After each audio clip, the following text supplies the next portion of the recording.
My name is Patty Klavon, and I'm an Environmental Protection Specialist with the EPA's Office of Transportation and Air Quality. This presentation will cover EPA models used to estimate emissions from mobile sources. Mobile sources include on-road vehicles such as cars, trucks, buses, and motorcycles, non-road equipment such as tractors, backhoes, all-terrain vehicles, and lawn and garden equipment. I will begin by briefly answering the question, why do we need emission models for mobile sources? Then I'm going to talk in some detail about EPA's current and future emission models, specifically MOVES 2009 and Non-Road 2008A. So why do we need emission models for mobile sources? Estimating emissions from mobile sources can be much more complicated than estimating emissions from other sources. For many sources, especially large stationary sources, we can actually directly measure emissions year-round. But emissions from on-road vehicles and non-road equipment can't be measured directly because the emissions come from millions of individual exhaust pipes, which by definition are always moving. Because we can't measure these emissions directly, we have to estimate them, but this is made difficult by the dozens of different variables that affect vehicle and equipment emissions. These variables can be classified into 5 different categories. First, you have differences in operation and activity. For example, vehicle emissions tend to be highest at very low speeds, lowest in the range of 30 to 45 miles per hour, and then increase again at speeds above 50 miles per hour. But at any one speed, emissions are also affected by whether a vehicle is accelerating, decelerating, or cruising at constant speed. A key factor in total emissions is the total amount of activity, meaning the vehicle miles traveled, or VMT, for on-road vehicles and hours of operation for non-road equipment. Another different category of variables include environmental conditions, such as temperature and humidity. For some pollutants, emissions increase at higher temperatures, while emissions for other pollutants increase at lower temperatures. Yet another variable category is the composition of the fleet. Cars and trucks have different emission characteristics, as do older and newer vehicles. The age distribution of the fleet is particularly important because older model years have less sophisticated control technology, and these older models have had more time to deteriorate. Then there are fuel characteristics. Local composition of gasoline and diesel fuel varies by region and by season and has important emission impacts. Finally, other control strategies, such as inspection and maintenance programs, can also affect local emissions. EPA's emission models use local input information to simulate all of these conditions and estimate and predict emissions from mobile sources in the past, present, and future. So let's discuss the EPA emission models for mobile sources. I'm going to talk about 3 emission models today: MOVES, Non-Road, and MMIM. I will focus most of this presentation on MOVES because this model is the future of EPA mobile source modeling efforts, and it's ultimately going to replace the other emissions models. MOVES 2009 is currently a draft model. It's going to be released in final form at the end of 2009. It estimates both emission factors, which are per vehicle emissions on a gram per mile basis, and total emissions, which are the product of emission factors and VMT, and they're usually expressed in tons on a regional basis. MOVES 2009 will replace EPA's current emission factor model, MOBIL 6.2. Later versions of MOVES will also include non-road emissions. Once finalized, MOVES 2009 will be required for SIPs except in California. Non-Road 2008A is the current version of EPA's emission model for non-road equipment. The first version of non-road was created in the late 1990s, and the model has been updated several times since then to reflect new emission standards and new data. NMIM 2008 is the current version of an inventory tool EPA created to simplify the process of creating regional and national emission inventories. NMIM 2008 incorporates MOBIL 6.2 and Non-Road 2008A. I'm going to share more information about Non-Road and NMIM later in this session. MOVES is an acronym for Motor Vehicle Emission Simulator. It's an entirely new model designed to both expand the capabilities and to be more flexible than existing emission models. As I mentioned earlier, EPA's current on-road vehicle emission model is Mobile 6.2. The original version of Mobile was created in the late 1970s and has undergone many updates as required by the Clean Air Act. However, Mobile 6.2 has some limitations. Number one, the computer code used in Mobile 6.2, Fortran, is obsolete and increasingly difficult to maintain. Also, the basic structure of Mobile makes it very hard to update and to adapt to changing needs of emission modelers. MOVES uses a state-of-the-art modeling framework written in Java and using MySQL to manage a relational database of emissions, fleet, and activity data. This modular database structure makes MOVES much easier to update with new information.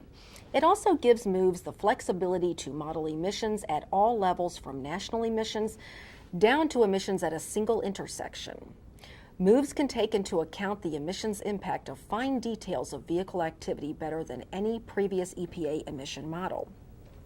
Ultimately, MOVES will also incorporate non-road emissions, providing emission modelers with a single, comprehensive modeling system for all mobile sources. Let's talk about the MOVES schedule. MOVES has been under development since 2002. The original version of MOVES focused on greenhouse gas emissions and energy consumption.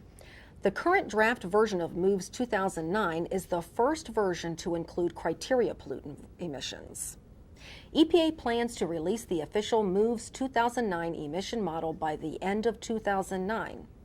After the final version of MOVES 2009 is released, EPA will begin adding non-road emissions to MOVES. Draft MOVES 2009, which was released in April of 2009, added many new features to MOVES that simplify entering local fleet and activity data for county-level and project-level analysis.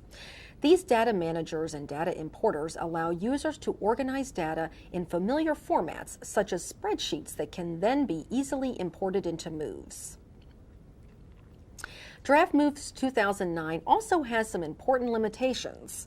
It doesn't include all the data and features that will be in the final MOVES 2009. For example, motorcycle emissions are not yet included. EPA plans to add more flexibility for VMT input, and there are known bugs in refueling vapor and spillage processes, as well as project-level scale.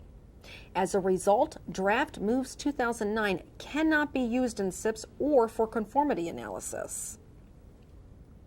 As I mentioned to you earlier, EPA plans to release the final version of MOVES 2009 at the end of 2009. Once it is released, the final version of MOVES 2009 will be the official model for estimating emissions from motor vehicles outside of California. MOVES 2009 will be required in state implementation plans, called SIPs, and in transportation conformity analyses. How and when MOVES 2009 should be used will be addressed in several guidance documents, which I will describe next. EPA is currently working on 3 guidance documents that will answer some key questions about the transition to final MOVES 2009. EPA plans to release draft versions of these documents for public comment in fall of 2009, and we will release final versions of guidance with the final release of MOVES 2009. These guidance documents are MOVES Technical Guidance for SIPs and Conformity, Project Level Conformity Guidance for PM, and MOVES SIP and Conformity Policy Guidance. Let's talk about the MOVES Technical Guidance for SIPs and Conformity. This guidance document will focus specifically on how to develop local input data for MOVES.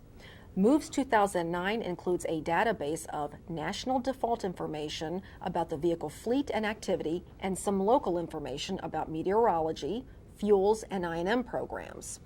However, in many cases, national default information in the database will not be appropriate for local modeling, and the local information in the MOVES 2009 database may not be the most accurate or recent information available to state and local agencies. The technical guidance will discuss when national default information may be used and when local information is necessary. In developing this guidance, EPA is starting with past guidance for developing inputs for Mobile 6.2 as a template for the MOVES 2009 guidance. This will help ease the transition from mobile to MOVES. Next, let's discuss project-level guidance for areas designated non-attainment or maintenance for particulate matter, or PM. The project-level guidance for PM areas will explain how to perform quantitative hotspot analyses of individual highway and transit projects for PM 2.5 and PM 10 for transportation conformity purposes. This guidance will focus on the specific features of MOVES 2009 that are used for project-level analysis. It will also describe how to use air quality dispersion models for project-level conformity analysis. Finally, let me tell you about the MOVES SIP and conformity policy guidance. This guidance addresses when MOVES 2009 should be used for development of new SIPs and transportation conformity. We expect that MOVES 2009 will be required for the next round of PM and ozone SIPs in most cases. Conformity regulations allow for a grace period of from 3 to 24 months after the release of a new model before the model must be used in new conformity determinations. The actual date that MOVES becomes official for SIP use and initiates the conformity grace period is based on the publication date of a Federal Register notice announcing the availability of MOVES 2009. Let's move on to Non-Road 2008A. Non-Road 2008A is the latest version of EPA's non-road emissions model and should be used for all new SIP development. It provides county-level inventory estimates for almost all categories of non-road equipment in 8 major categories. They are agricultural equipment such as tractors and harvesters, commercial equipment such as movable generator sets and pumps, construction equipment such as backhoes and excavators, industrial equipment such as forklifts and sweepers, logging equipment including chainsaws and shredders, lawn and garden equipment, both commercial and residential, and including everything from large riding mowers to handheld leaf blowers, recreational vehicles such as snowmobiles and golf carts, and finally, recreational boats, including outboard engines and personal watercraft. Non-Road 2008A includes a database of local activity information at the county level. State and local agencies can use that database for SIP development or substitute other local information when it is available. Locomotives, commercial marine engines, and aircraft emissions are not included in Non-Road 2008A. There are separate methods for inventory development for each of these sources. Links to these methods can be found on EPA's Non-Road Model webpage, which I will share with you at the end of this session. EPA plans to eventually incorporate all emissions from mobile sources into the MOVES model. NMIM 2008 is not a separate model. Instead, it's an inventory development tool that pre-processes Mobile 6.2 and MOVES 2008A input files and post-processes their output to simplify and automate the emission inventory development process. Its use in SIP development is optional. Please be aware that because the on-road emissions produced by NMIM 2008 are based on Mobile 6.2, the on-road portion of NMIM 2008 should not be used for the next round of PM and ozone SIPs. However, the non-road portion of NMIM 2008 can still be used until non-road emissions are incorporated into MOVES. At that point, NMIM will be obsolete and will no longer be maintained by EPA. EPA's mobile source modeling web pages include a wealth of information about the models that I have described in this session. You can download the models, including installation instructions and user guides. You can review technical documentation and guidance documents, and you can also find out about training opportunities on these web pages. You can also sign up for EPA's Mobile Sources Model Listserver. By signing up with EPA's Mobile Sources Model Listserver, you'll receive timely notice of model updates, guidance document changes, and new training opportunities. If you have any questions or comments about this material, please send them to our Mobile Source Modeling email address, mobile@epa.gov. Thank you, and I hope you found this presentation helpful.